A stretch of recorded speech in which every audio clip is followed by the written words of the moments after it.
our Alumni Award.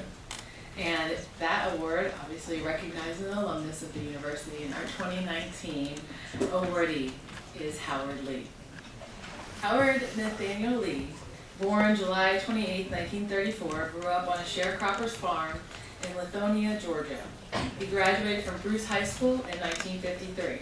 He attended Fort Valley State College in Georgia, where he received a BA in sociology in 1959. That summer, he was drafted and served 2 years in the United States Army, spending more than a year in Korea. In 1964, he enrolled in the graduate program at the School of Social Work here at UNC Chapel Hill, and he received his master's in 1966. In 1969, he was elected and served 3 terms as mayor of Chapel Hill. In 1976, he was a candidate for lieutenant governor, but lost in a contentious second primary runoff election.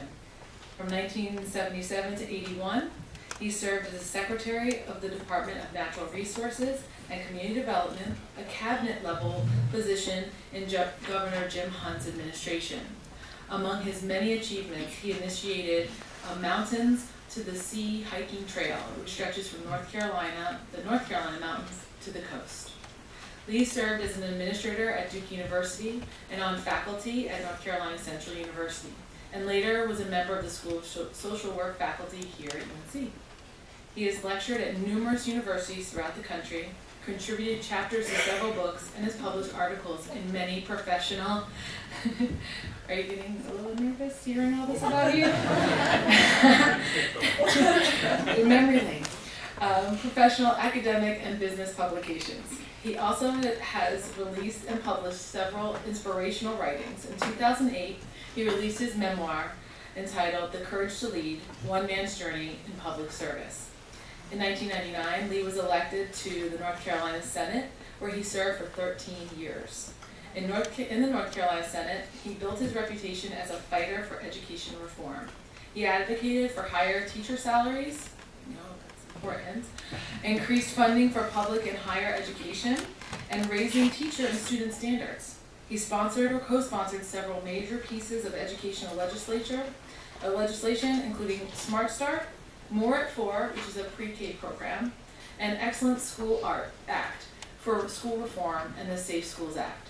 In 2003, Lee was elected chairman of the North Carolina State Board of Education, and in 2005 was appointed by the governor to the North Carolina Utilities Commission. From March 2019 to September 2011, he served as the first executive director of the North Carolina Education Cabinet, appointed by Governor Bev Perdue.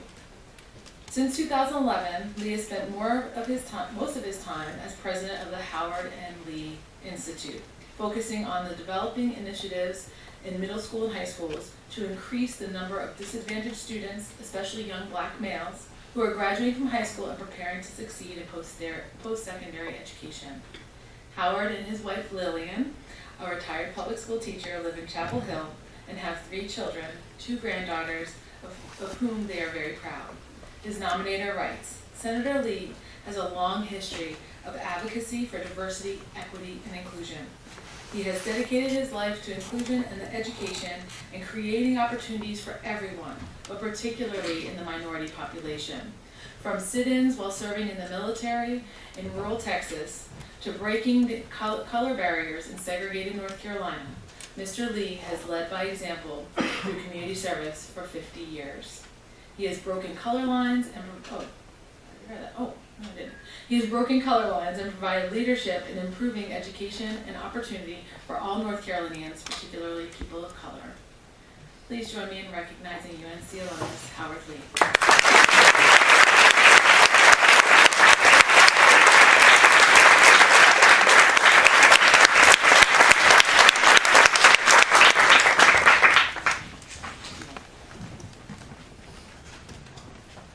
Well, thank you very much, Chancellor, Vice-Chancellor.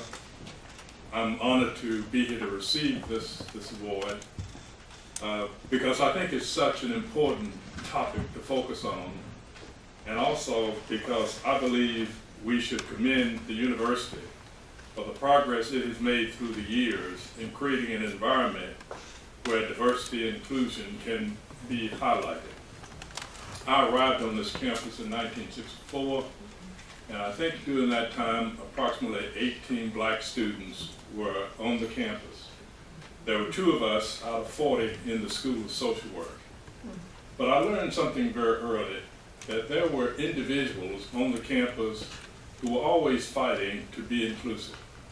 I remember President Bill Friday, Howard Odom, and I could list a long group of people who were out fighting early on. This university has a reputation of setting standards for how to be inclusive and to how to create diversity. Hasn't always been commended for that. And of course, while I was serving in the North Carolina Senate, I was one of the strong advocates for protecting the right of this university to be a leader in terms of including people. The legislature, on the other hand, has not always been a very good friend. But at the same time, I commend those who have led the university, and especially the current chancellor, for the emphasis that is being put on the inclusive aspects of our university.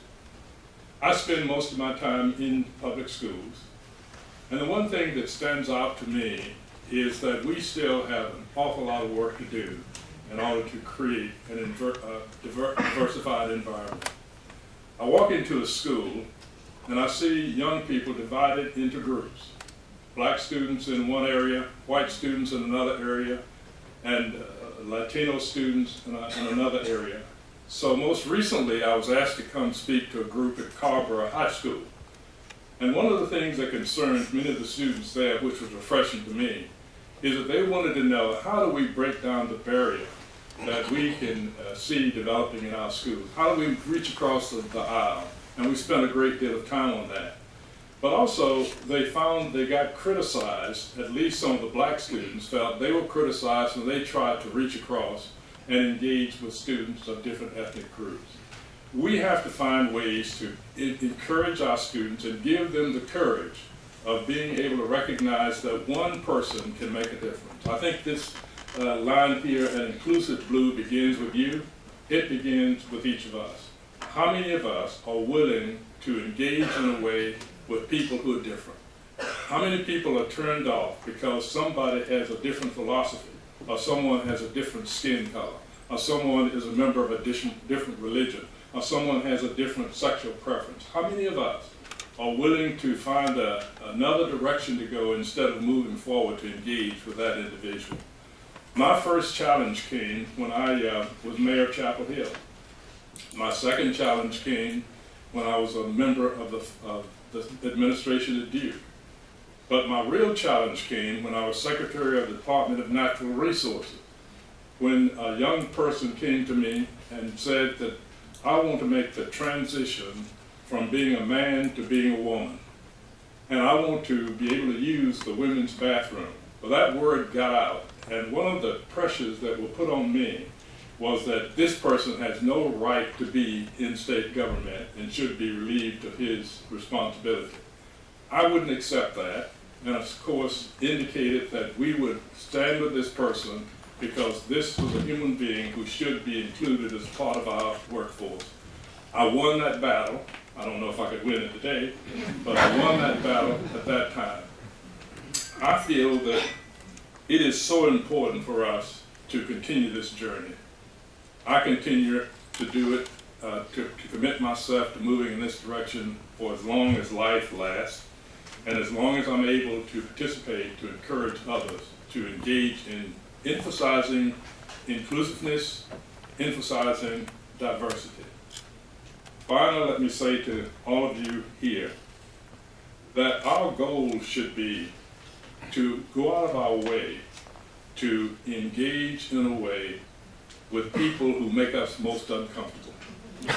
I think that obviously, if we do that, we can break down barriers. There is one couple that I think should be a great lesson for us. A movie has just been made about the life of C.P. Ellis and Ann Atwater in Durham. Ann Atwater was not my friend early on because she was a Black Power advocate, and she thought my being elected mayor was a sellout.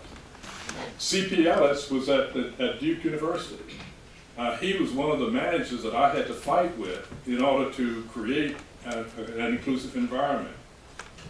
These two people had completely different views, but these two people found a way to come together and develop a level of trust and respect for each other. That's what diversity and inclusiveness should be about. Developing trust, developing respect, and being willing to even make oneself uncomfortable to engage with people who are different. I'm so honored that I've been chosen to receive this award. I shall value it in the highest way, and thank you so much for considering me.